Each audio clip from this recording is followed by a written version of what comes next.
Bom, então, pessoal, fazendo o último comentário aqui do raio atômico aqui em cima. Se os íons possuem as mesmas cargas, o átomo aumenta à medida que vai descendo do grupo do período, né? Do grupo da tabela. Então, é o seguinte, se o lítio tem carga mais 1 aqui, o sódio tem mais 1, o potássio mais 1 e o rubídio mais 1, todos os da família 1 têm carga mais 1. Então, se eles forem forem átomos com mesmas cargas, na família, aumenta de cima para baixo, certo?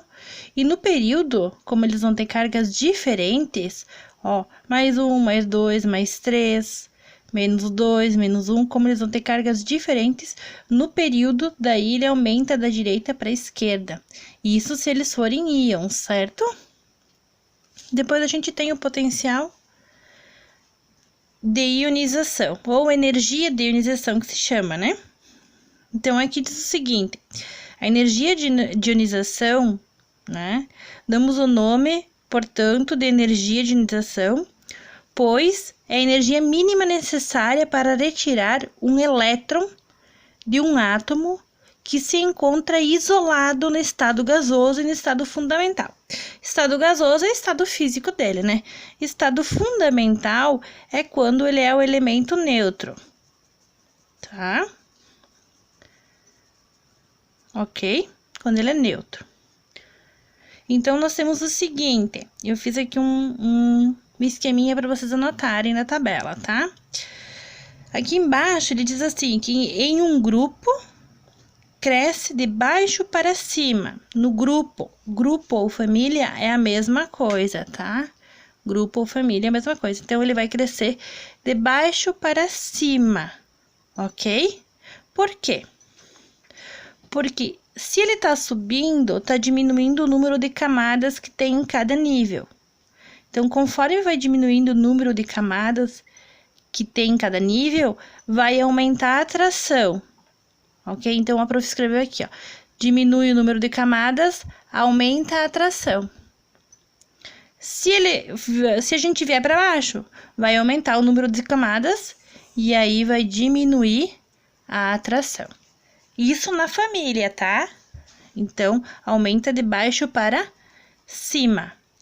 Depois, lá embaixo tem escrito assim, em um período aumenta com o número atômico. Então, se aumenta com o número atômico, ele vai aumentar da esquerda para a direita no período, da esquerda para a direita no período, ok? Bom, a afinidade eletrônica, ela anda junto com a eletronegatividade. Aqui eu deixei duas tabelinhas desenhadas na apostila, que vocês também têm que desenhar ali e fazer todas as anotações.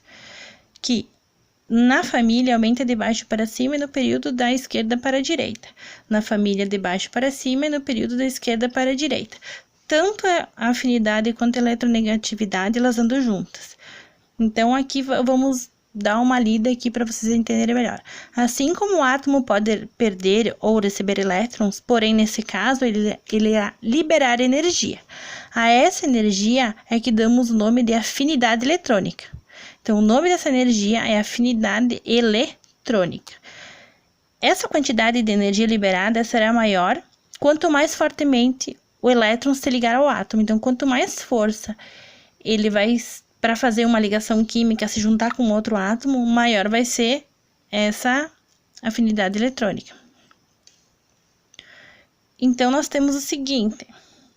Nós temos os elementos da família 1, 2, 13, 14, 15, 16, 17, 18. São esses que participam da afinidade eletrônica. Por quê? Eles têm tendência em receber elétrons. Esse cara da família 17, ele tem 7 elétrons na última camada. Todos eles têm que fechar 8 menos hidrogênio, tá? Então, ele tem tendência em receber um elétron para ficar com 8. Eles têm que formar a chamada regra do octeto. Esse cara aqui, ele tem 6. Na família 16, eles têm 6 elétrons na última camada. Então, ele tem tendência em receber 2. Esse tem tendência em receber 3, esse 4. Esse tem tendência em receber 5, esse 6 e esse 7. Tá? Então, agora olhando a eletronegatividade. Indica a tendência de um átomo a atrair elétrons. Então, o átomo vai atrair elétrons para ele. como é que ele vai atrair?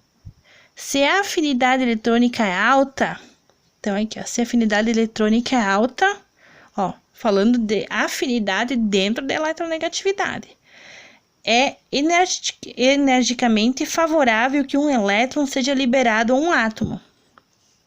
Um átomo doa elétrons de forma resultante se a energia de ionização é alta. Logo, elementos com ambas as propriedades tendem a ganhar elétrons, sendo classificados como altamente eletronegativos, muito eletronegativos aqui, ó. Isso aqui é bem importante, tem uma característica bem importante, muito eletronegativos. Então, quanto mais eletronegativo for o elemento, quanto mais eletronegatividade, maior é a afinidade eletrônica, ou seja, maior a tendência dele receber elétrons, tá? Então, por exemplo, olha só, nessa tabelinha aqui embaixo, tem uma legendinha aqui do lado que tá dando as eletronegatividades, mais ou menos assim, um padrão, né? O flúor é o 4, tem eletronegatividade 4. Depois, os que estão em amarelo, né? Mais ou menos de 3 até 3,9, né? Ele tá mais ou menos dando um padrão para não escrever todos, né? De 3 até 3,9 tem o oxigênio, o cloro, o bromo e o nitrogênio. Depois de 2 até 2,9 são os verdes. De 1 a 1,9 são os azuis. De 0 a 0,99, né? Que seria 9. São os cor roxo. Então, assim, o que acontece? Esse cara aqui tem 7 elétrons na última camada. Ele tem a tendência de receber 1, porque ele é o mais eletronegativo de todos. Depois, quem tem mais tendência a receber aqui, depois dele? O oxigênio, porque ele é mais eletronegativo que todos os outros. E depois, o cloro.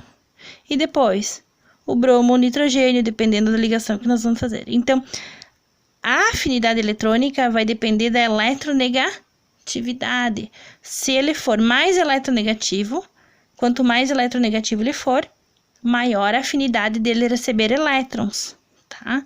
Então, essas duas propriedades, elas andam junto.